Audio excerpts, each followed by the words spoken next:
السلام علیکم۔ ناول محبت پرست قسط نمبر 2۔ گاؤں کے اسکول سے 8ویں جماعت پاس کرنے کے بعد میں قریبی قصبے جل نگر کے ہائی اسکول جانے لگا۔ جل نگر کے گرد و نواح میں بہت سے دیہات تھے جن کے سینکڑوں بچوں کے لیے ایک ہی ہائی اسکول تھا۔ وہاں حالات صرف اتنے سے بہتر ہوئے کہ ہتھی والے نلکے کی جگہ پانی کی ایک پکی ٹینکی نے لے لی، جس کے چاروں جانب درجن بھر ٹوٹیاں لگی تھیں، جس کے نیچے سیمنٹ کا جھرنا بنا ہوا تھا جو ٹینکی کے چاروں طرف سے پانی اکٹھا کر کے نالی میں ڈالتا تھا۔ اس ٹینکی کے اوپر ایک سبز ہلالی پرچم لہرا رہا تھا۔ نیچے جھرنے میں گہرے سبز رنگ کی ہی پھپھوندی کے لمبے لمبے ریشے پانی کی سطح سے تیرتے رہتے تھے، جنہیں دیکھ کر میرا پانی پینے کو مطلق جی نہ چاہتا۔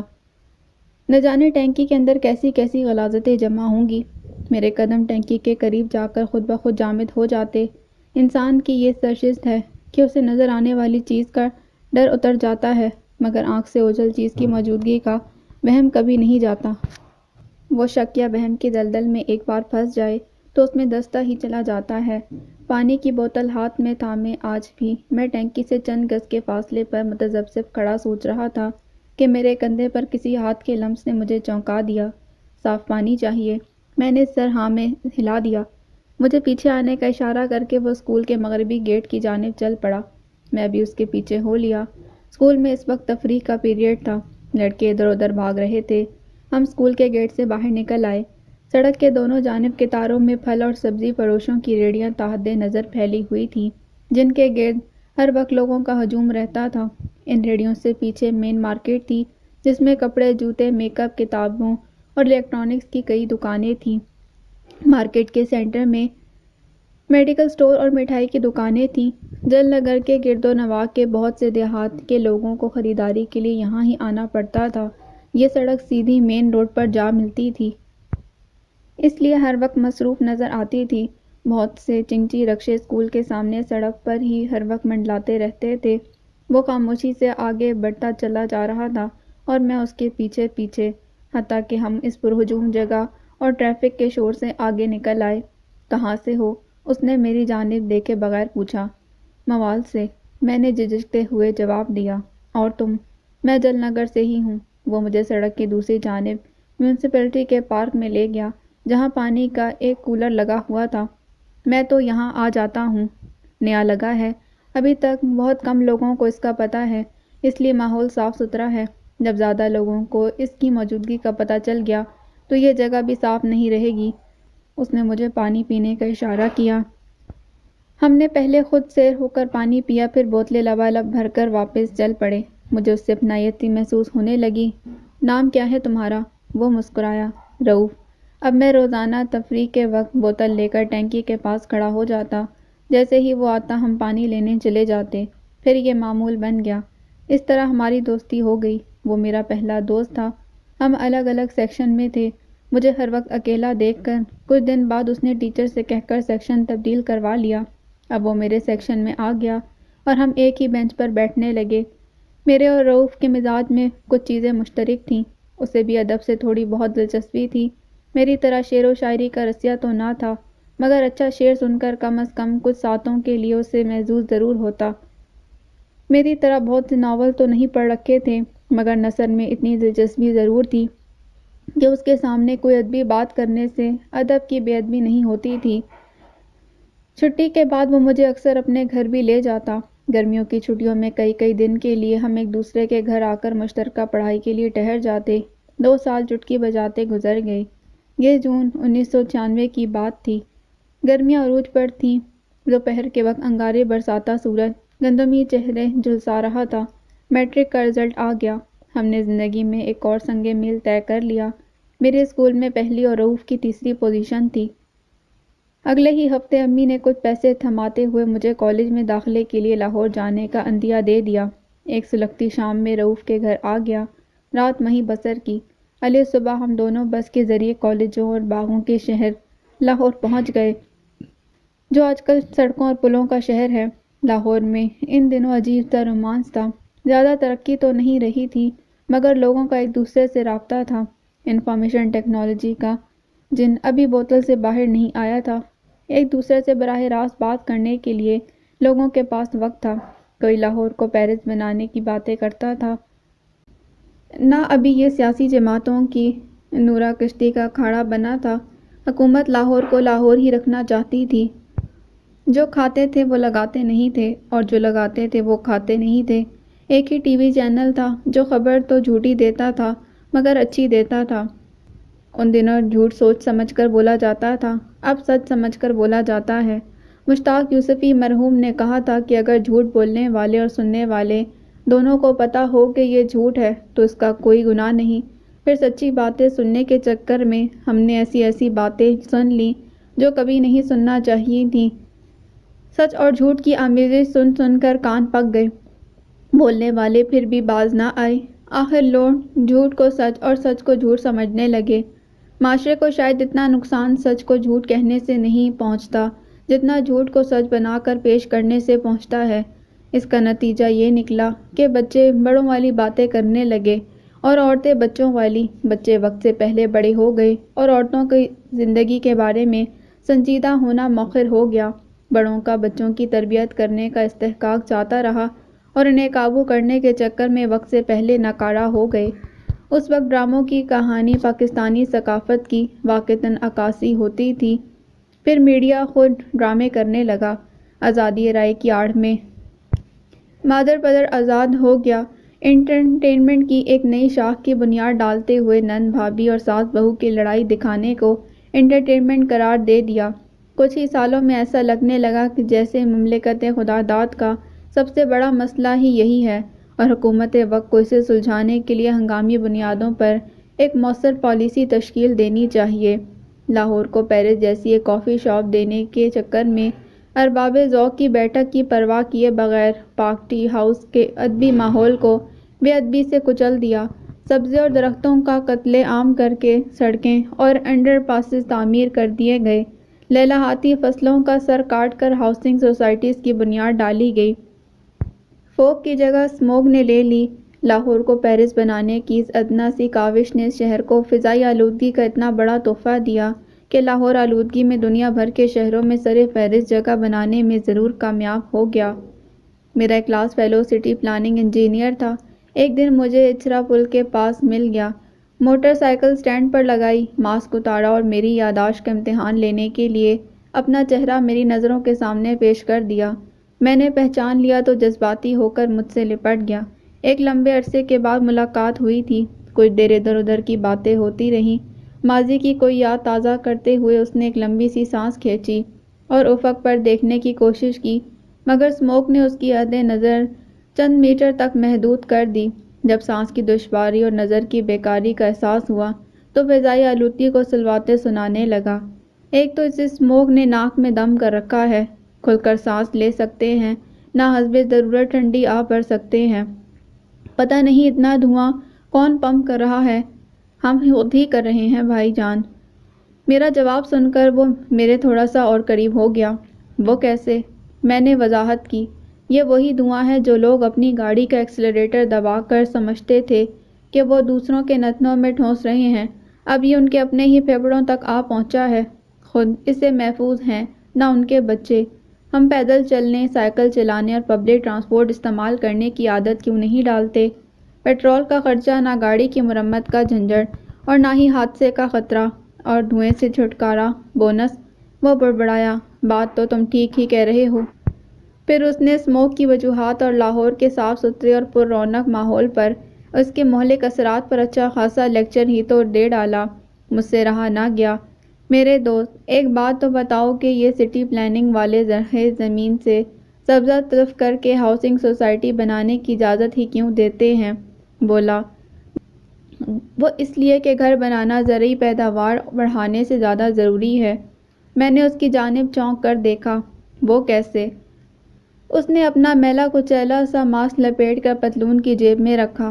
بھائی جان، زرعی اجناس تو حسبِ ضرورت دوسرے ملک سے درآمد بھی کی جا سکتی ہیں، مگر شام کو کام سے واپس آ کر بندہ کسی دوسرے ملک میں جا کر سونے سے تو رہا۔ اس کی توجیہ سن کر میں حیرت کے بحر الکاہل میں ڈوب گیا۔ مجھے اندازہ ہو گیا کہ ہمارے جیسے صنعتی یتیم ملک کا یہ حال کیوں کر ہوا ہے۔ لاہور تو پیرس نہ بن سکا، مگر پیرس والے اس ڈر سے شہر کے خدوخال ضرور سنوارتے رہیں گے کہ کہیں پیرس لاہور ہی نہ بن جائے۔ میں اور رؤف ایک ہی کالج میں داخلہ لے چکے تھے۔ ہاسٹل میں بھی وہ میرا روم میٹ تھا۔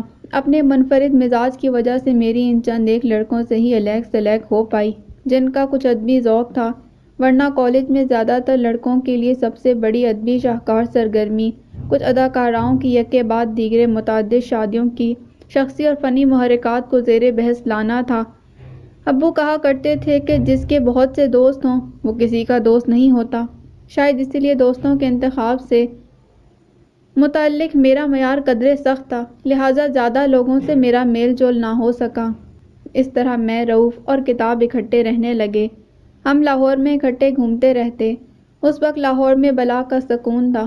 انسان کو انسان سے خطرہ تو ازل سے ہی ہے، مگر اس وقت لوگ ایک دوسرے سے اس قدر خوفزدہ نہیں تھے۔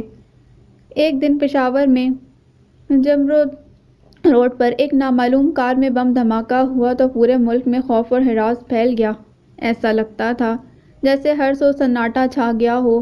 اس وقت الیکٹرانک میڈیا تھا نہیں، اس لیے کوئی بال کی کھال نہیں اتارتا تھا۔ سرکاری ٹی وی پر گھنٹوں خبریں سننے کے بعد صرف اتنا پتہ چل سکا کہ ایک عدد بم دھماکہ ہوا ہے۔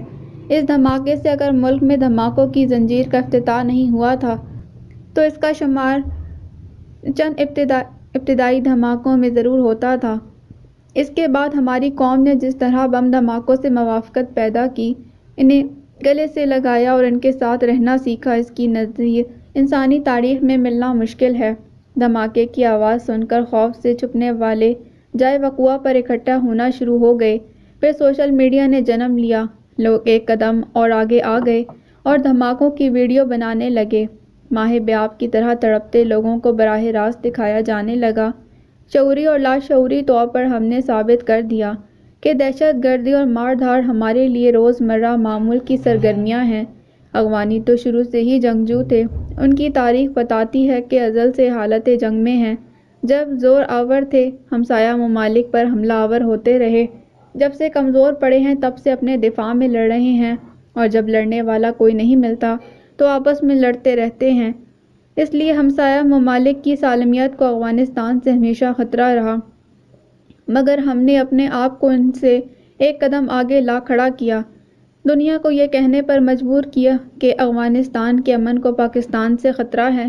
کبھی کبھی پتہ نہیں مجھے کیوں ایسا لگتا ہے کہ یہ ہمارا معجزہ ہی تو ہے کہ ہم نے پرامن ترین قوم ہونے کے باوجود دنیا بھر کو بنا کسی شکوک و شبہات کے یہ کہنے کے قائل کر لیا کہ ہم دہشت گرد ہیں۔ انٹر کرنے کے بعد ہماری زندگی میں ایک نئے باب کا آغاز ہوا۔ گریجویشن کے لیے ہم نے پنجاب یونیورسٹی کا رخ کیا۔ وہاں سول انجینئرنگ کا نیا پروگرام شروع ہوا تھا۔ مجھے اچھی طرح سے یاد ہے، پنجاب یونیورسٹی میں نئے تعلیمی سال کا پہلا دن تھا۔ نیو کیمپس کی رونق پھر سے لوٹ آئی تھی۔ ہر تعلیمی سال کے اختتام پر یہ کچھ ہفتوں کے لیے ویران ہو جاتا۔ کلاسز ختم ہونے کے بعد امتحانات اور پھر چھٹیاں۔ اسٹوڈنٹس کی کثیر تعداد کا تعلق چونکہ دوسرے شہر اور دیہات سے تھا، اسی لیے وہ اپنے اپنے گھروں کی راہ لیتے۔ کیمپس میں صرف وہی اسٹوڈنٹس رہ جاتے تھے جن کی یا تو اسپیشل کلاسز ہوتیں یا پھر پی ایچ ڈی اسٹوڈنٹ جن کا اپنے ریسرچ پروجیکٹ کی وجہ سے وہاں موجود ہونا ضروری تھا۔ اسی لیے ہاسٹلز میں قیام پذیر اسٹوڈنٹس کی تعداد محدود ہونے کی وجہ سے کھانے کے لیے صرف مین کینٹین اور چند ایک فروٹ شاپس ہی کھلی رہتی تھیں۔ ان دنوں نیو کیمپس کی پرسکون فضا میں یا تو پرندوں کی چہچہاہٹ اور خزاں زدہ درختوں کی اکڑی ہوئی ٹہنیوں سے ٹوٹ کر بکھرتے پتوں کے لڑکنے کی پرکیف سرسراہٹ سنائی دیتی تھی، یا پھر نہر کے دونوں جانب کینال روڈ پر گزرنے والی بے ہنگم ٹریفک کا شور۔ آج نیو کیمپس کی رونق ایک بار پھر سے جوبن پر تھی۔ صبح کے ابھی 7 بجے تھے۔ نئے آنے والے اسٹوڈنٹس اپنے اپنے لیکچر رومز کی تلاش میں سرگرداں تھے۔ ان کی حرکات و سکنات اور متلاشی نظروں سے بخوبی اندازہ لگایا جا سکتا تھا کہ وہ اس کوچہ رنگ و بو میں نوارد ہیں۔ جو اسٹوڈنٹس اپنے تعلیمی پروگرام کے دوسرے سال میں داخل ہو رہے تھے، چونکہ ایک دوسرے کو جانتے تھے اور کیمپس سے بھی مانوس تھے، وہ جگہ جگہ جتھوں کی شکل میں خوشگپیوں میں مصروف تھے، اس لیے وقفے وقفے سے فضا میں بلند ہوتے مردانہ اور نسوانی قہقہوں کا امتزاج ماحول کو مزید خوشگوار بنا رہا تھا۔ کچھ لوگ تو اس ماحول سے لطف اندوز ہو رہے تھے اور کچھ اپنی آنکھوں میں جذبہ بے غیرتی کے پروٹیکٹر سے حسیناؤں کے بل کھاتی کمروں کے زاویے ناپ رہے تھے۔ ڈپارٹمنٹس کے درمیان سے گزرنے والی راہداری دور تک چلی گئی تھی، جس کے دونوں جانب قطار در قطار درخت تا حد نظر کھڑے تھے۔ ہر دو درختوں کے درمیانی فاصلے میں گلاب، چنبیلی اور گیندے کے سفید سرخ اور نارنجی پھولوں سے اٹے پودے ایک مدھم سی خوشگوار مہک سے فضا کو معطر کر رہے تھے۔ اس راہداری پر جگہ جگہ اسٹوڈنٹس کے بیٹھنے کے لیے لکڑی کے بینچ بنا دیے گئے تھے، جن کو لوہے کی سلاخوں کے ذریعے زمین سے متصل کر دیا گیا تھا تاکہ انہیں اپنی جگہ سے ہلایا نہ جا سکے۔ تناور درختوں اور لکڑی کے بینچوں پر کندہ الفاظ اور الٹی سیدھی لکیریں اپنے اندر وہ کہانیاں سموئے ہوئے تھیں جن کے کردار قصہ پارینہ بن چکے تھے۔ واٹس ایپ اور فیس بک کی ایجاد سے قبل لکڑی پر کندہ کاری اور پتھروں سے خطاطی کے ذریعے پیغام رسانی کو برصغیر پاک و ہند میں مخصوص رومانوی طبیعت کے حامل حلقے میں ایک مستند مراسلاتی تکنیک کی حیثیت حاصل تھی، جس کو حسب ضرورت استعمال میں لایا جاتا تھا۔ یہ طریقہ کار اکثر کارگر بھی ثابت ہوتا تھا اگر دور حاضر کے کمیونیکیشن کے نفیس طریقوں سے اس کا موازنہ کیا جائے تو واٹس ایپ کے برعکس اس کمیونیکیشن میں ملوث لوگوں کے نام زبان زدِ خاص و عام ہو جاتے تھے۔ انہیں صیغہ راز میں رکھنا ناممکن تھا۔ کبھی کبھی تو لگتا تھا کہ نیو کیمپس ایک داستان سرائے ہے اور یہاں آنے والے داستانوں کے وہ کردار ہیں جو شیریں اور تلخ یادوں کی نظر ہو جاتے ہیں اور پھر آہستہ آہستہ وقت کی یادداشت سے محو ہو کر قصہ پارینہ بن جاتے ہیں۔ کیمپس کی سنگ و خشت سے بنی عمارتوں اور ہجرت سے عاری ساکت اور جامد درختوں کی یادداشت کو اگر ڈیکوڈ کرنا ممکن ہو جائے تو اخذ کردہ ڈیٹا سے سینکڑوں داستانیں مرتب کی جا سکتی ہیں۔ کہیں مرمری باہوں میں چڑیوں کی کھنک میں مدھم ہوتی قہقہوں کی باز گشت سنائی دے گی تو کہیں شرم و حیا کی پیکر آنکھوں میں گم سنہرے خواب تعبیر کے منتظر ملیں گے، اور کہیں اس شہر غزال میں سہمی سہمی ہرنیوں کی بوٹی بوٹی نوچنے کے لیے ان کی گھات میں بیٹھے شرافت اور لطافت کا لبادہ اوڑھے جنگلی بھیڑیوں کے ریوڑ نظر آئیں گے۔ یونیورسٹی کے دور کی بہت سی حسین یادیں آج بھی ذہن میں کربٹ لیتی ہیں تو پل بھر میں ہی 15 برس پیچھے لے جاتی ہیں۔ میں، رؤف اور سجاد سارا دن اکٹھے گھومتے رہتے، کلاس روم، کینٹین، لائبریری، ہر جگہ ہماری انٹری ایک ساتھ ہوتی۔ شام کے وقت ہاسٹل کے قریب چائے کے ایک ڈھابے پر خوب محفل جمتی، جسے ہم اپنے آپ کو تعلیم یافتہ ہونے کا احساس دلانے کے لیے ٹی اسٹال کہتے۔ کبھی مختلف موضوعات پر گرما گرم بحث ہوتی تو کبھی زندگی کی منصوبہ بندی اور رازداری کی باتیں۔ 4 آنے کا سگریٹ سلگانے والے ٹانگ پر ٹانگ رکھ کر چھوٹے استاد کے ہاتھ کی دودھ پتی کی 1.5 روپے کے ایک کپ پر گھنٹوں کروڑوں کی باتیں کرتے۔ سوشل میڈیا کا اس وقت دور دور تک نام و نشان نہ تھا، لے دے کے پرنٹ میڈیا ہی رہ جاتا۔ اخبارات کے خرافات پر بے باک گفتگو ہوتی تو کبھی معاشرے میں بڑھتی ہوئی بے حیائی اور بے راہ روی پر ہیجان خیز تبصرے ہوتے۔ یونانی فلسفے سے لے کر ٹالسٹائی تک اور قدیم مصر کی تاریخ سے لے کر رومن امپائرز کی تنزلی کے اسباق اور خلافت عثمانیہ کی نشاط الثانیہ تک بے باک تجزیے کی زد میں آتے۔ بات پانی کی ایک گلاس سے چلتی اور پانی پت کی لڑائیوں میں سے سفر کرتے صدیاں ساعتوں میں پھلانگ کر سقراط کے زہر کے پیالے پر آ کر استراحت کرتی۔ اگلے دن وہیں سے شروع ہو کر 21ویں صدی کے ممکنہ چیلنجز پر آ کر دم لیتی۔ رؤف نے چائے کے اس ڈھابے کو لائسیم ٹی اسٹال کا نام دے رکھا تھا۔ یونیورسٹی سے واپس آ کر سپہر 4 بجے کے قریب چھوٹے استاد کے اس دربار عالیہ پر حاضری ہم سب پر جیسے واجب تھی۔ وہ اس ٹی اسٹال کا مالک تھا، ایک پستہ قد اور منحنی آدمی تھا، مونچھیں لمبی اور گھنی، اور قد 5 فٹ سے زیادہ نہیں تھا، اس لیے چائے بنانے کے لیے کاؤنٹر کے نیچے لکڑی کا ایک چامٹا رکھ کر اس کے اوپر کھڑا ہوتا تھا۔ 7ویں جماعت سے آگے تعلیم تو حاصل نہ کر سکا، مگر ہمہ وقت کوئی نہ کوئی کتاب یا رسالہ پڑھتا نظر آتا، کچھ اور نہ ملتا تو گھنٹوں اخبار ہی دیکھتا رہتا۔ ہماری صحبت کا بھی کچھ اچھا اثر تھا، لہٰذا فلسفہ جھاڑنے اور بال کی کھال اتارنے میں وہ بھی کوئی کسر اٹھا نہ رکھتا۔ اس کا اصل نام محمد یوسف تھا۔ اس کے بقول برسوں پہلے جب وہ کام کے لیے اس ڈھابے پر آیا تو مالک نے اس کے کام سے خوش ہو کر اسے چھوٹا استاد کہنا شروع کر دیا۔ اس طرح سبھی اسے اسی نام سے پکارنے لگے۔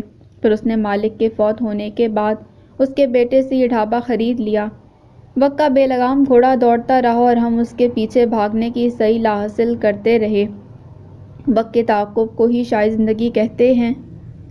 سجاد تو ڈگری مکمل کرنے کے بعد اپنے بھائی کے پاس اسپین چلا گیا اور وہیں کا ہو کر رہ گیا۔ ہماری نظر میں وہ ویسے بھی خود غرض سا تھا، وہ بھی ہمارے مغالطے پر پورا اترا۔ پاکستان سے کیا گیا، ہماری زندگیوں سے بھی ہوا ہو گیا۔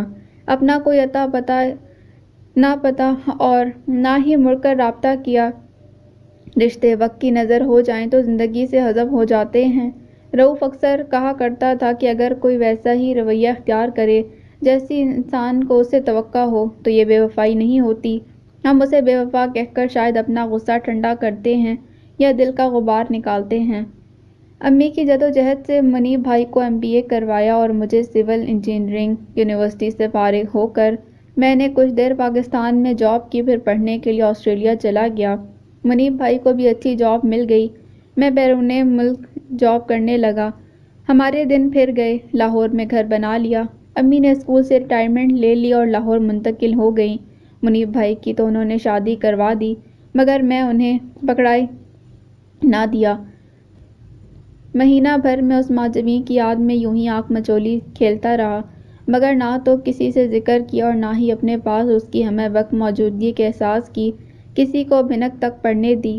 ویکینڈ پر رؤوف سے رابطہ ہوا تو لائسن پر ملاقات کا پروگرام بن گیا۔ آج میں تقریباً 1 ماہ بعد یہاں آیا تھا۔ کسی زمانے میں یہ جگہ کافی معقول سمجھی جاتی تھی۔ جیسے جیسے وقت بدلتا گیا، حالات بھی بدلتے گئے اور لوگوں کی سوچ کردار مختلف علاقوں کے ماحول پر بھی اثر انداز ہوتے چلے گئے، لہٰذا اب اس علاقے کی شہرت کچھ اچھی نہیں رہی تھی۔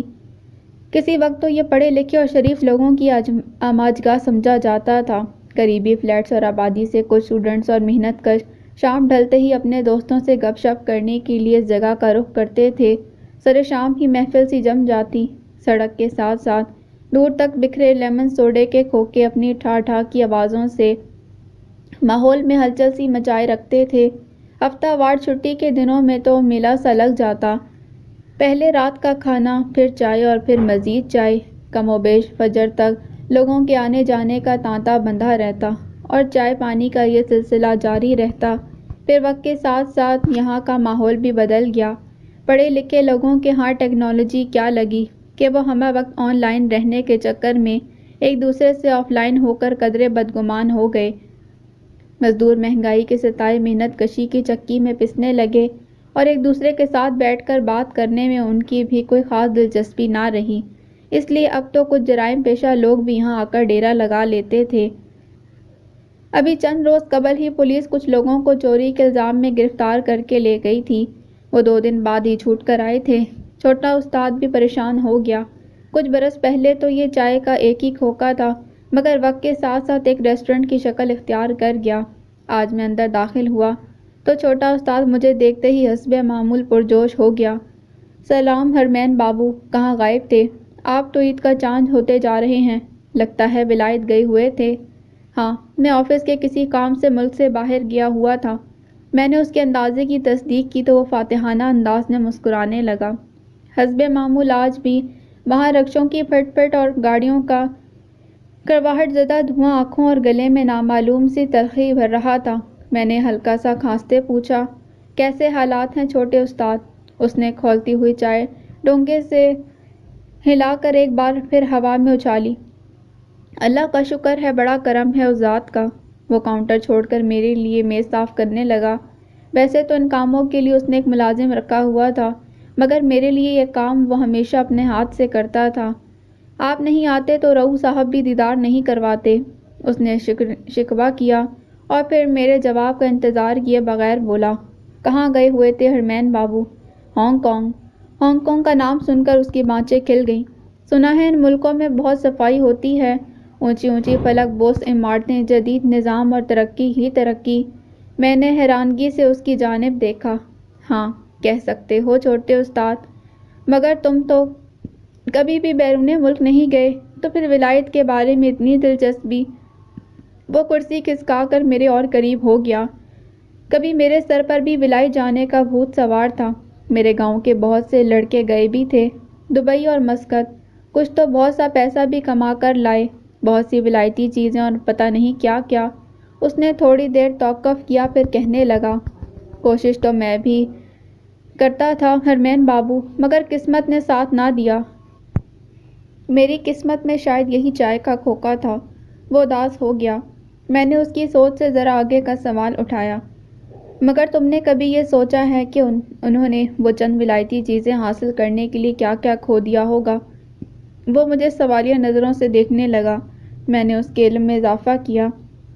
رشتے کھو دیے ہوں گے، اپنی مرضی کی زندگی گزارنے کے مواقع، احساسات اور پتہ نہیں کیا کیا۔ گندگی میں بھی اگنے والے پودے کو اگر جڑ سے کاٹ دیا جائے تو پھر چاہے کتنی ہی صاف ستھری جگہ پر لے جائیں، جہاں زرخیزی، نمکیات، پانی سب کچھ وافر مقدار میں میسر ہو، مگر وہ اس کے باوجود زندہ نہیں رہ سکتا۔ اسے پنپنے کے لیے وہی ماحول چاہیے جس میں وہ پیدا ہوا اور پروان چڑھا تھا۔ بھلے اس کی جڑیں گند میں پیوست تھیں، مگر وہ صحت مند تھا۔ نئے ماحول میں وہ کبھی ثمر باز نہیں ہوتا۔ اس جگہ پڑا پڑا سوکھ جائے گا، مگر دوبارہ کبھی بھی ہرا بھرا نہیں ہوگا، کیونکہ اس کی جڑیں اجنبی مٹی میں سرایت نہیں کر سکتی۔ جو ہستی سے کٹ گیا سو کٹ گیا۔ یہ جو فلک وہ سمارتیں ہوتی ہیں، یہ دور سے جتنی دلکش لگتی ہیں، ان میں سے اکثر قریب سے اتنی ہی بیزار کن ہوتی ہیں۔ جتنا بھی فینسی، خوبصورت اور مہنگا ہو، پتھر پتھر ہی رہتا ہے، قیمت بڑھنے سے گلاب نہیں ہو جاتا۔ اور ان میں رہنے والے اکثر شیشے اور پتھر کے بتوں کے ساتھ ہی جیتے ہیں۔ ان کے پاس انسانوں کے لیے وقت نہیں ہوتا، ایک دوسرے سے بھی بیگانہ سا ہی رہتے ہیں۔ انسان نے قیمتی گھڑی باندھ رکھی ہو تو یہ اس بات کی علامت تھوڑی ہے کہ اس کے پاس بہت سا وقت بھی ہے۔ جس گھر میں بڑے بڑے گھڑیال ہوں، اس میں رہنے والوں کے پاس اکثر کسی کی مزاج پرسی کا بھی وقت نہیں ہوتا۔ گھڑی تو شاید انسان نے ایجاد ہی اس لیے کی ہے کہ اس کے استعمال سے اپنے آپ کو اتنا مصروف کر لے کہ اس کے پاس دوسرے انسانوں کے لیے دور کی بات اپنے لیے بھی وقت نہ رہے۔ میری ایک بات یاد رکھنا چھوٹے استاد، گھر جھوپڑی میں بھی بس جاتے ہیں اور خاندان محلوں میں بھی بکھر جاتے ہیں۔ وہ چپ سادھ آنکھیں پھاڑ پھاڑ کر مجھے دیکھ رہا تھا۔ میں مسکرا دیا۔ خیر چھوڑو، جو مزہ یہاں دوستوں کے ساتھ بیٹھ کر گپیں ہانکنے اور تمہارے ہاتھ کی چائے پینے میں ہے، کبھی بھی ہلٹن اور انٹر کانٹینینٹل ہوٹل میں چائے پی کر نہیں آیا۔ میری بات سن کر اس نے حیرت سے ادھر ادھر دیکھا۔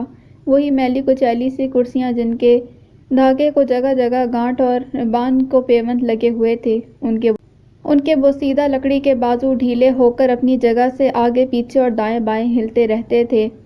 پینٹ اکھڑنے سے لکڑی پر جا بجا پڑنے والے دھبے وقت کی بے رحمی کی داستان سنا رہے تھے۔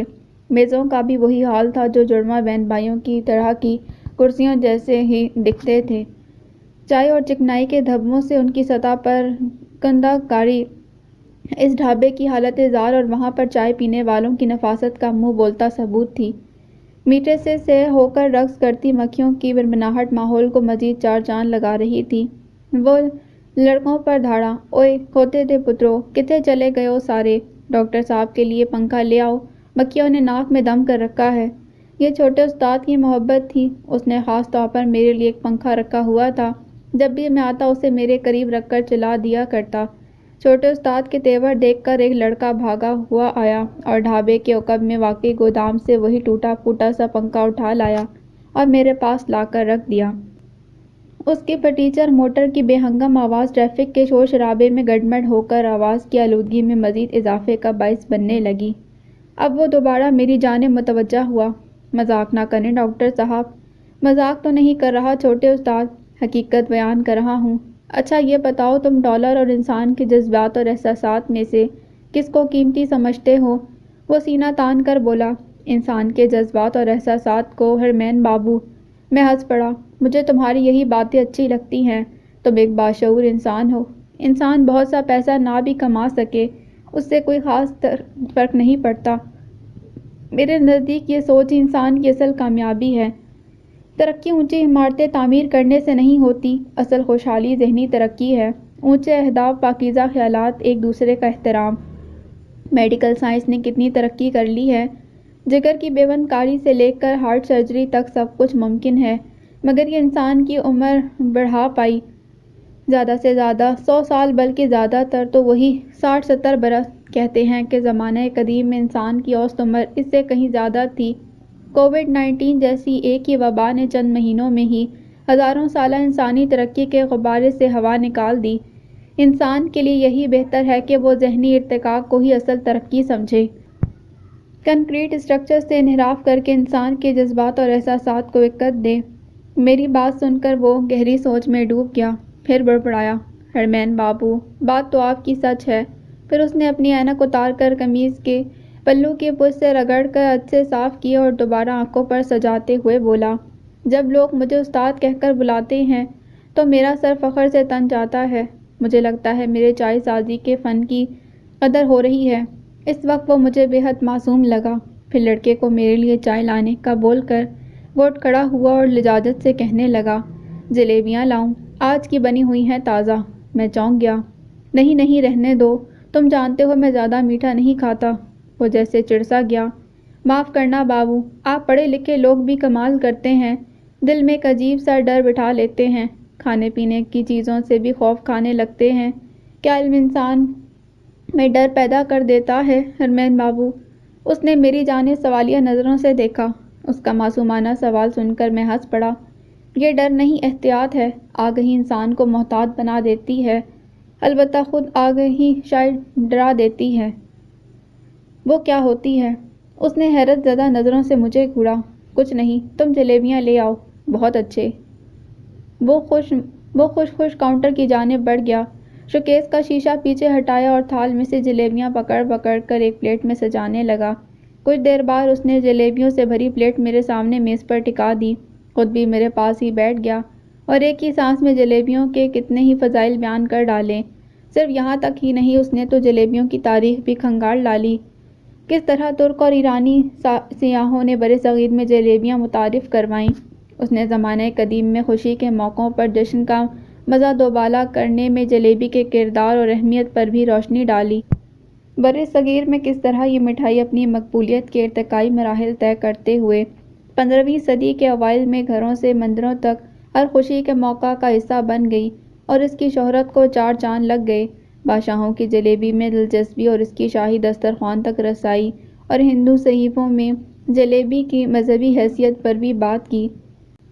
ان کے بھگوان ہنومان بھگوان رام کے لیے چنے کے آٹے سے بنے پاپداس کی جلیبیاں بنایا کرتا تھا، کیونکہ یہ بھگوان رام کو پسند تھیں۔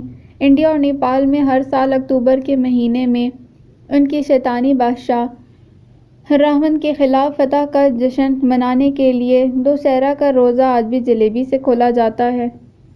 میں چھوٹے استاد کی جلیبی کے بارے میں معلومات اور تجزیہ سن کر دنگ رہ گیا۔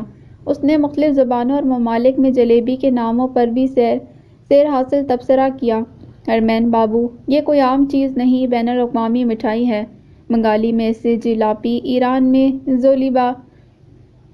میں زولبیا، الجیریا اور تیونس میں زلبیا، مصر میں زلابیہ، نیپال میں جانگری اور ایتھوپیا میں مشبک کہتے ہیں۔ اس کے ساتھ ہی اس نے 7 اقسام کی جلیبیاں بنانے کے طریقوں پر بھی تفصیلاً بیان کیا۔ مغربی بنگال کی پنیر اور لیموں کے جوس سے بنی چنار جلیبی کی شیلف لائف صرف 24 گھنٹے ہوتی ہے، ایک دن کے اندر اندر ختم نہ کی جائے تو بدبو دے جاتی ہے۔ میرے منہ سے بے ساختہ نکلا، چھوٹے استاد، یہ تو ذیابیطس کے مریض کے لیے بہت خطرناک ہو سکتی ہے، اگر وہ اسے ایک ہی دن میں ختم کرنے کے چکر میں زیادہ کھا بیٹھا تو۔ وہ بولا، شوگر کے مریض سے کس نے کہا ہے کہ پنیر جلیبی کھائے؟ وہ اراد جلیبی کھائے، جانگری اور امرتی کھائے، جو میدے کی بجائے دال ماش کے آٹے سے تیار کی جاتی ہے۔ اس کے علاوہ زعفران، بادام اور پستے سے بنی ربڑی جلیبی ہے، کھویا جلیبی ہے اور جلیبہ ہے، کنگ سائز موٹی جلیبی جس کا ایک اول آدھ کلو کا ہوتا ہے۔ اس نے ہاتھ کے اشارے سے سائز بھی بتایا۔ یہاں تک ہی اکتفا نہ کیا، چینی کا شیرہ بنانے کے مختلف طریقوں کو بھی زیر بحث لانا ضروری سمجھا۔ آخر میں وہ اپنی مہارت کا ذکر کرنا اور اپنے انچہانی استاد کو خراج تحسین پیش کرنا بالکل نہ بھولا۔ ہرمین بابو، اللہ بخشے میرے استاد جی کو، ان جیسی جلیبی پورے جنوبی ایشیا میں کوئی نہیں بناتا ہوگا۔ واہ کیا مہارت تھی! اس نے چھت کی جانب دیکھ کر ایک گہری سانس لی۔ تھوڑی دیر کچھ سوچتا رہا، پھر بولا، فجر کی نماز پڑھتے ہی منہ اندھیرے کام شروع کرتے تھے ہم، پھر ظہر کے بعد کہیں جا کر میدا اور شیرہ تیار ہوتا تھا۔ کوئی آسان کام نہ تھا، پوری جان مارنی پڑتی تھی۔ میدے کو گوندھ گوندھ کر اور گھما گھما کر مکس کیا جاتا تھا تاکہ گاڑھا اور لیسدار ہو جائے۔ ہم میں سے بہت تھک بھی جاتے یا ڈھیلا پن پڑ جاتا تو استاد ناراض ہونے لگتا، کہتا اگر میدا گوندھنے میں انصاف نہ کیا تو نہ تو جلیبی بنانے اور نہ ہی کھانے کا چسکا آتا ہے۔ میدا بنانے میں ذرا سی بھی کمی رہ جاتی یا استاد کی مرضی کے مطابق تیار نہ ہوتا تو وہ چولہے پر نہیں بیٹھتا تھا، ہم میں سے کسی شاگرد سے کہہ دیتا کہ وہ جلیبی بنا دے۔ عشق تھا اسے جلیبیوں سے، کہتا تھا کہ میدا اسے گھما گھما کر، کھینچ کھینچ کر، بل دے دے کر اور پیار پیار سے گوندھنا چاہیے، جیسے کسی الہڑ مٹیار کی سہیلی اس کی زلفیں سنوارتی ہے، پھر جلیبی بھی اس کی زلفوں کی طرح نرم اور گداز اور چونٹی کی طرح بلدار ہی بنتی ہے۔ میدا کپڑے کی پوٹلی میں لپٹ کر بل کھاتی جلیبیاں جب کھولتے ہوئے تیل میں اتاری جاتی تو کڑھائی میں کسی ماہے بیاب کی طرح تڑپنے لگتیں۔ جب تیل سے نکال کر انہیں خالص دیسی گھی اور ولائتی چینی سے تیار کردہ شیرے میں ڈالا جاتا تو دور دور تک ایسی مہک پھیل جاتی، جو ایک بار سونگھ لیتا وہ جلیبی کی جانب کھنچتا چلا آتا۔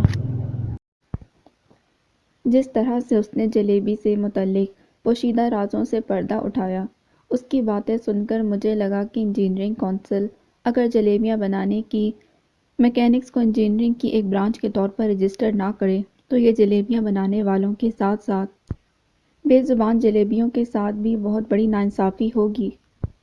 وہ کچھ دیر سوچتا رہا، پھر بولا، انجوائے کریں تازہ تازہ جلیبیاں، میٹھا زہر نہیں ہوتا بلکہ یہ تو خوشیوں کی علامت ہے۔ میں مسکرا دیا، تم نہیں سمجھو گے چھوٹے استاد، تم ایک مخلص انسان ہو، اسی لیے تمہارے مزاج پر جذبات ہمیشہ حاوی رہتے ہیں۔ علم سموم کا بانی پیراسیلس کہتا ہے۔ وہ میری بات کاٹ کر بولا، وہ کیا ہوتا ہے ہرمین بابو؟ ٹاکسیکولوجی، زہروں کا علم۔ اس نے کہا تھا کہ اس دنیا میں کوئی بھی چیز ایسی نہیں جو زہریلی نہ ہو، مقدار تعین کرتی ہے کہ وہ زہر ہے یا تریاک۔ زیادہ کھاؤ گے تو ایک دن جلیبیاں بھی زہر بن جائیں گی۔ اس نے مجھے غور سے دیکھا، ہرمین بابو، پہلے زندگی میں تھوڑی کڑواہٹ ہے جو آپ ہماری جلیبیاں بھی بند کروانا چاہتے ہیں۔ اس کی معصومیت پر میں ہنس دیا۔ تم سچ کہہ رہے ہو، کچھ لوگوں کی زندگی میں اتنی کڑواہٹ ہوتی ہے کہ اگر وہ میٹھا کھانا چھوڑ دیں تو زہریلے سے ہو جائیں۔ وہ ایک دم اٹھ کھڑا ہوا۔ ایک تو مجھے تعلیم یافتہ لوگوں کی سمجھ نہیں آتی، ان کے پاس اتنا وقت اور پڑھنے لکھنے کا شوق ہوتا ہے کہ انہوں نے ہر چیز کے بارے میں علم کی ایک شاخ بنا رکھی ہے۔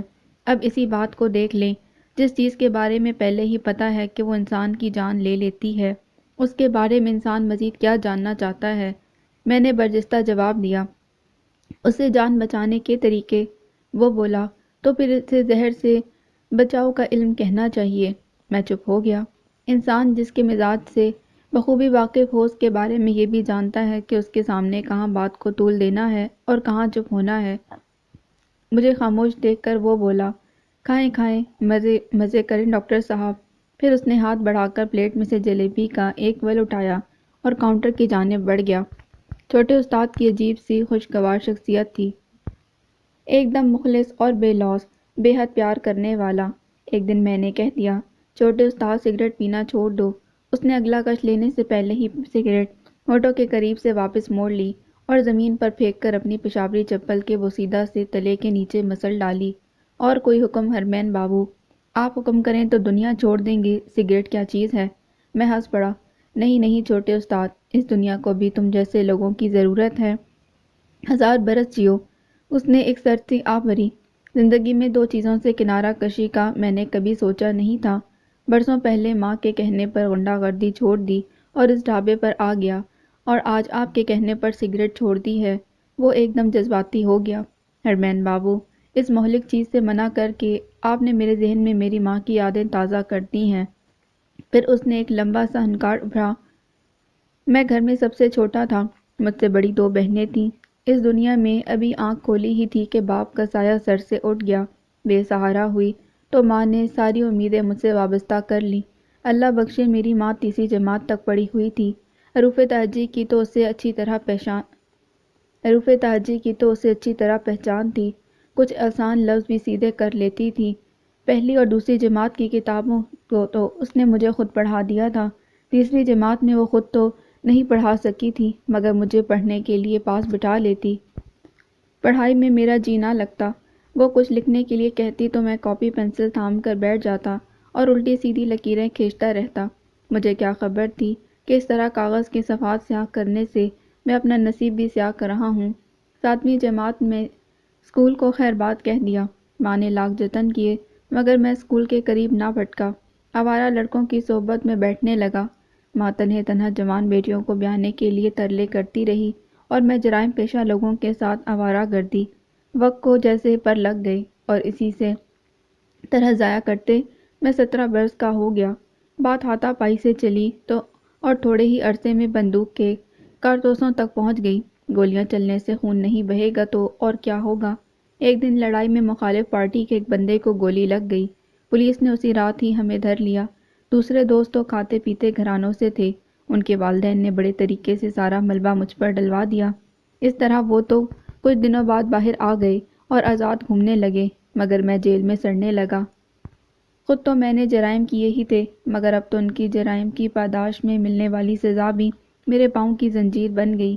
ماں کے علاوہ کوئی حال احوال بھی پوچھنے نہ آیا۔ دوستوں کی اصلیت پتہ چلی تو اندر ہی اندر کڑنے لگا۔ ماں جیل میں ملنے آئی تو مجھے سلاخوں کے پیچھے بے بس دیکھ کر تڑپ اٹھی۔ آخر ماں تھی کب تک برداشت کرتی۔ اپنی بالیاں بیچیں، کچھ ادھار لیا اور گھر کا سامان جو بکنے کے قابل تھا سب کچھ بیچ کر پیسے جمع کیے اور میرے لیے ایک وکیل کا بندوبست کر لیا۔ یہ کارنامہ سر انجام دیتے وقت میں ابھی 18 برس کا بھی نہیں ہوا تھا۔ کچھ کم عمری کی رعایت ملی اور کچھ جج کو شاید ایک ماں کی بے بسی پر ترس آ گیا، لہٰذا 2 سال بعد میں جیل سے چھوٹ کر گھر آ گیا۔ شہر میں مجرموں کے ایک اور گروہ کو میری رہائی کی خبر ملی تو وہ مجھے اپنے ساتھ ملانے کے لیے رابطے کرنے لگے، کیونکہ وہ جانتے تھے کہ اب میں پرانے دوستوں کے پاس نہیں جاؤں گا۔ اب تو میں جیل بھی کاٹ آیا ہوں۔ ان کی نظر میں یہ بھی تو ایک صلاحیت تھی جس میں میں پوری طرح لیس ہو کر ان کے لیے اور بھی کرامت بن چکا تھا۔ جیل سے آنے کے بعد ماں مجھے گھر سے باہر نہ نکلنے دیتی، ہر وقت سمجھاتی رہتی، یہ برے کام چھوڑ دے بیٹا، کوئی کام دھندا کر، تمہاری حرکتوں کی وجہ سے بہنوں کو بھی سسرال میں طعنے سننا پڑتے ہیں، لوگ ہمیں عجیب عجیب نظروں سے دیکھتے ہیں، اور نہیں تو مرے ہوئے باپ کی قبر کا ہی کچھ خیال کر لے۔ وہ کچھ دیر کے لیے چپ ہو گیا۔ میں بھی خاموشی سے اس کی بات سنتا رہا۔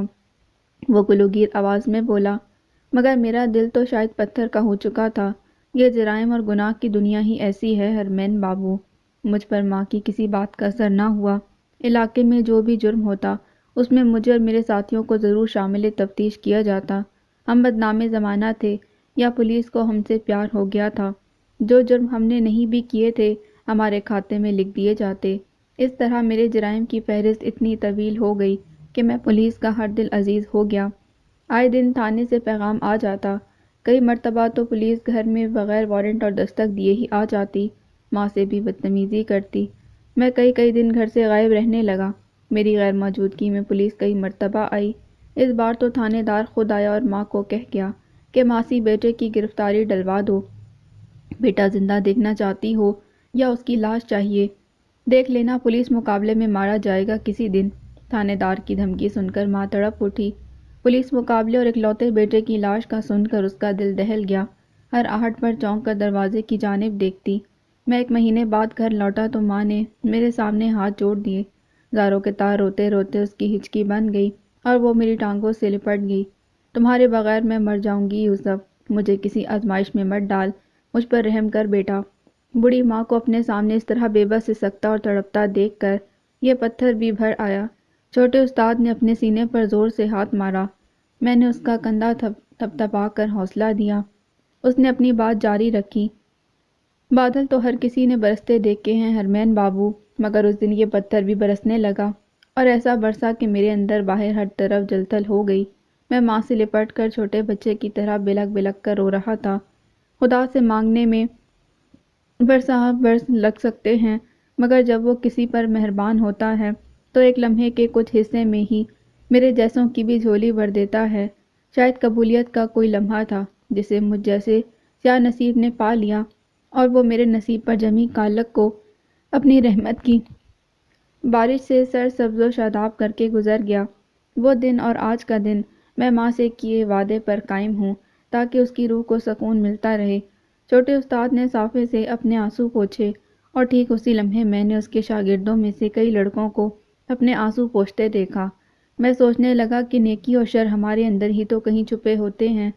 ہماری سوچ کا معیار اور سمت ہمیں ان میں سے کسی ایک کی جانب لے جاتی ہے، اس لیے انسان کی نیت اور تقویٰ کو اتنی اہمیت دی گئی ہے۔ چھوٹے استاد نے بھی شاید اچائی کو اپنے اندر پا لیا تھا۔ جب قدرت شرف قبولیت بخش دیتی ہے تو وسیلے خود بن جاتے ہیں، باقی تو سب اس نیکی تک پہنچنے کے بہانے ہوتے ہیں۔ نیکی اور گناہ کے رجحان کا تعلق انسان کی روح سے جڑا ہوتا ہے، اسی لیے گناہ سے پراگندہ ہونے سے بچاؤ کے لیے روح کا تزکیہ ضروری قرار دیا گیا ہے۔ روح کی محویت اچھائی کی جانب ہو تو انسان تقویٰ کے راستے پر چل پڑتا ہے، اور اگر یہی روح نیکی کا پیمانہ کھو بیٹھے تو وہ بے سمت راستوں پر جا بجا بھٹکنے لگتا ہے۔ گناہ کا طلبگار اور لذت کا محور جسم ہی تو ہے، اسی لیے نفس کا قبضہ جسم پر ہوتا ہے۔ جس کی روح نیکی کی جانب راغب ہو وہ نفس کے بہکاوے میں کبھی نہیں آتا، مگر جسم لذت پرستی کے نشے میں جکڑا جائے تو نفس کا روح سے اختیار یقینی ہو جاتا ہے۔ انسان کے اندر بھی ایک دنیا آباد ہے جس میں مثبت اور منفی لہروں کا ایک جال ہی تو بچھا ہے، جس نے اس کے دل اور روح کو جکڑ رکھا ہے۔ جسم تو لذت سے مستفید ہو کر ایک نہ ایک دن فنا ہو جائے گا، اور روح سزا کے لیے بھٹکتی ہوئی ایک دن اس مقام پر جا پہنچے گی جہاں اس کا مقدر صرف اور صرف پچھتاوا اور عذاب ہوگا۔ یہی نیکی اور شر کی جنگ لڑتے لڑتے ہم روز محشر خود ہی اپنی حتمی منزل پر پہنچ جائیں گے۔ چھوٹا استاد بار بار اپنے آنسو پوچھ رہا تھا۔ میں نے اس کے کندھے پر ہاتھ رکھا۔ جب انسان سچی توبہ کر لے تو اس کا سب سے بڑا مددگار وہ خود ہوتا ہے، اور جس کا مددگار وہ خود ہو جائے اسے پھر کسی اور کی مدد کی ضرورت نہیں رہتی۔ کئی بار جب میں وہاں اکیلا بیٹھا ہوتا تو وہ لڑکے کو کاؤنٹر سنبھالنے کا کہہ کر میرے پاس آ کر بیٹھ جاتا اور بہت سے سوالات کرتا، بالکل پڑھے لکھے لوگوں والے، بہت سی معنی خیز اور سوچ بچار والی باتیں بڑے آرام سے کہہ جاتا۔ وہاں باندھ باندھ کے لوگ آ کر بیٹھتے تھے، اور چھوٹے استاد کا مشاہدہ کمال کا تھا۔ کہتے ہیں کتابوں سے زیادہ انسان اپنے مشاہدے سے سیکھتا ہے، اور مشاہدے سے زیادہ تجربے سے۔ وہ انہی چیزوں کا تجربہ کرنے کی کوشش کرتا ہے جو اسے مشاہدے سے بھلی لگتی ہیں، تجربات تو خود بخود ہو جاتے ہیں۔ یہ الگ بات ہے کہ اصل سبق تجربات ہی پڑھاتے ہیں۔ انسان سیکھتا سلف تجربات سے ہے۔ خوشگوار تجربات تو لطف اندوز یا حیران ہونے کے لیے ہوتے ہیں۔ ایک ایک کر کے تمام دوستوں نے لائسم کو خیرآباد کہہ دیا تھا۔ کئی روزگار کے سلسلے میں دوسرے شہروں میں منتقل ہو چکے تھے۔ کچھ اس جگہ کی بری شہرت کی وجہ سے نہیں آتے تھے، اور کچھ ایسے بھی تھے جن کو ان کی بیویاں شام کو گھروں سے باہر نکلنے کی اجازت نہیں دیتی تھیں۔ میں اور رؤف مستعد رہے، ایک دوسرے کا ساتھ چھوڑا نہ ہی اس ٹی اسٹال کا۔ ہم اکثر ویکنڈ پر یہاں آ جاتے۔ چائے بھی شاید اسی لیے اچھی لگتی تھی کہ اس جگہ سے یادیں جو وابستہ تھیں۔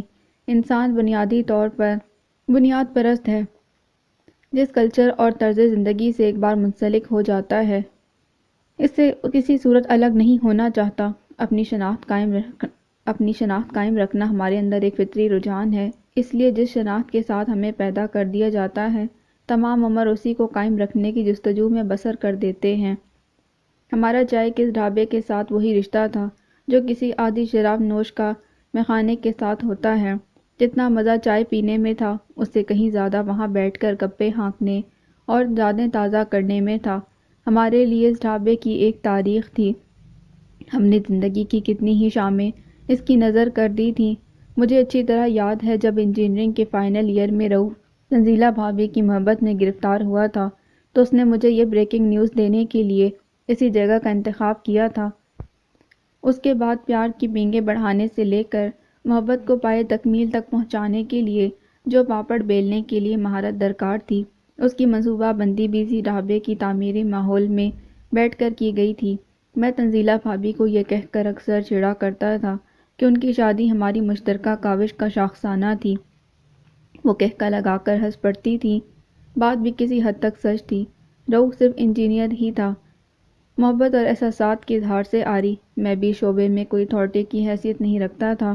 فرق صرف اتنا تھا کہ وہ قدرے خشک مزاج تھا اور میں جذباتی ہونے کے ساتھ رومان پسند اور کہنہ مشق تھا۔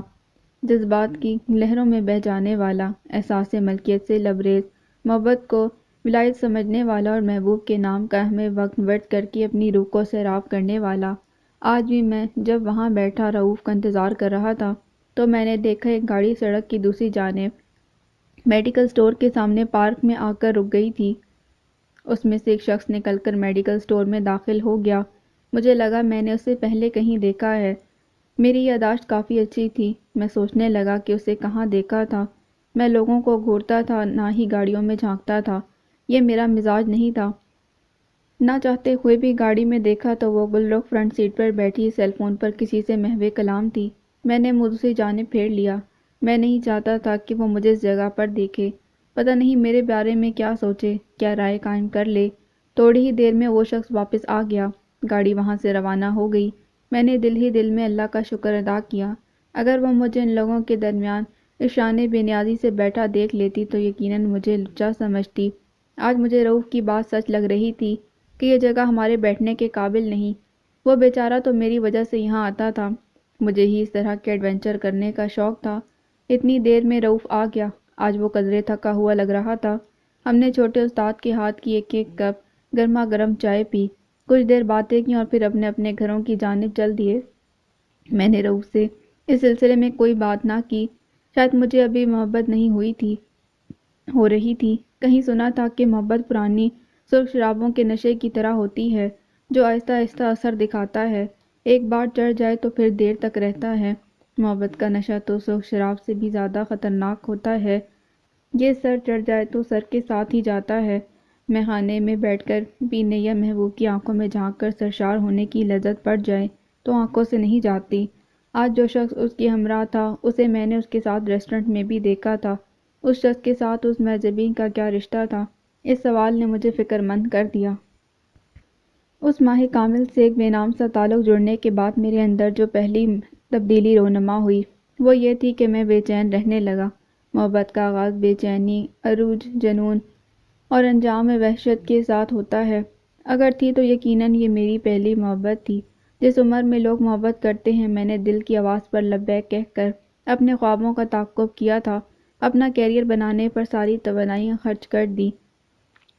مفلسی کی وجہ سے اپنی شخصیت پر لگے محرومیوں کے دھبے دھونے میں سالہ سال صرف ہو گئے۔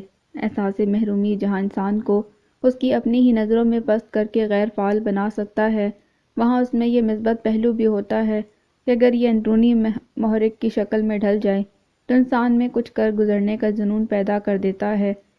میں نے محرومیوں کو کبھی بھی اتنی کمزوری نہ بننے دیا۔ قدرت نے مجھے شاید اس ادراک کے ساتھ پیدا کیا تھا، لہٰذا میں ان محرومیوں سے لڑنے اور آگے بڑھنے کی جستجو میں پڑ گیا۔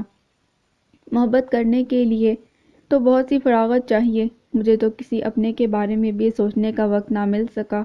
کہتے ہیں زندگی میں ایک چیز کا حصول کسی دوسری چیز کا بدل ہی تو ہوتا ہے۔ کچھ حاصل کرنے کے لیے کچھ کھونا بھی پڑتا ہے۔ میرے پاس کھونے کے لیے کچھ تھا نہیں، بس جذبات اور احساسات تھے جنہیں میں نے تھپک تھپک کر اپنے دل کے کسی بھولے بسرے کونے میں سلا دیا۔ کچھ برسوں کے لیے انہیں بھول گیا، رنگ و رس سے کنارہ کش رہا۔ کئی آندھیاں آئیں مگر میں ٹس سے مس نہ ہوا، اپنے قدموں پر جمع رہا۔ یہ پہلی لڑکی تھی جس نے نہ صرف میرے قدم اکھاڑ دیے تھے بلکہ مجھے جڑوں سے ہلا کر رکھ دیا تھا۔ اب تو میں اسی کے رحم و کرم پر تھا، سہارا دے کر مجھے کھڑا رکھے یا زمین بوس ہونے دے۔ اگر ایسا ہو جاتا تو شاید میں زندگی میں کبھی بھی ثمر بار نہ ہو پاتا۔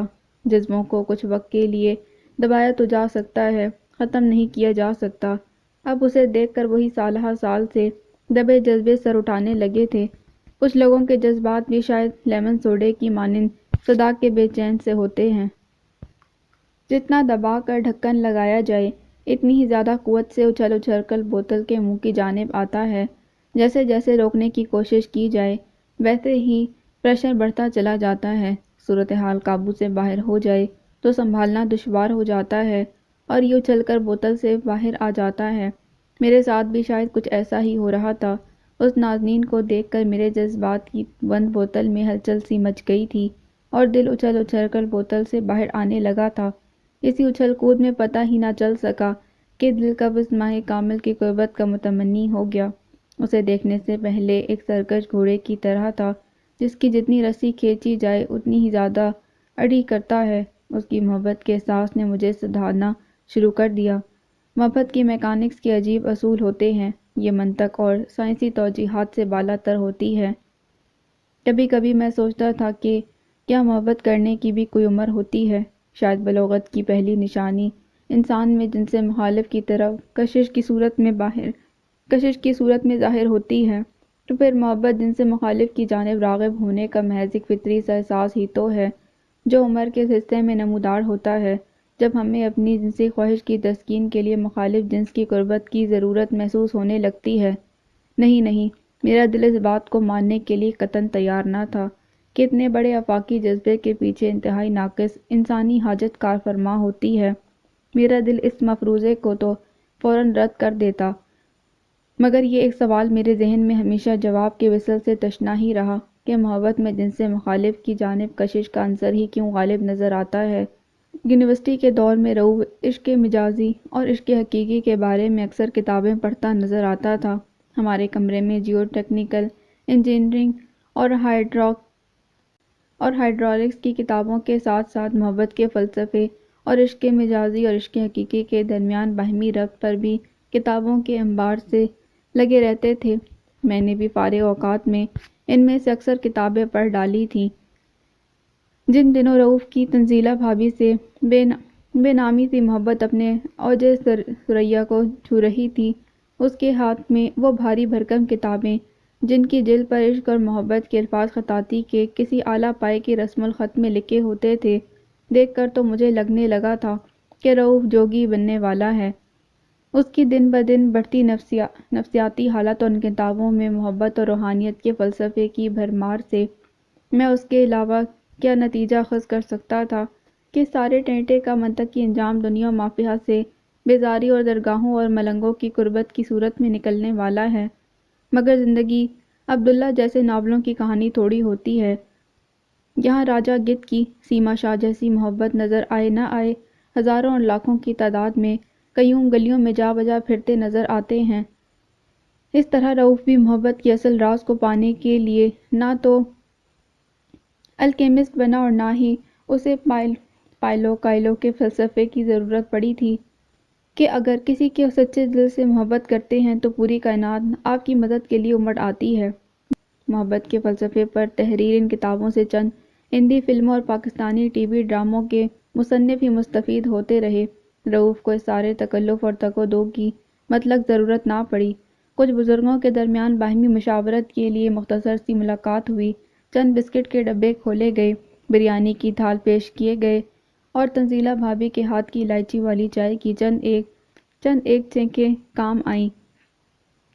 رؤوف کی تنخواہ اور تعلیمی قابلیت پر دوست احباب سے چند دن تحقیقات کا سلسلہ جاری رہا۔ کائنات کی کوئی بھی چیز ٹس سے مس نہ ہوئی، لہٰذا رؤوف نے کوئی روگ پالا نہ داڑھی بڑھانے کی ضرورت محسوس کی، درگاہوں کے چکر کاٹے نہ انجینئرنگ کی ڈگری پر خاک ڈال کر لنگر خانوں پر پڑا رہنے کی نوبت آئی۔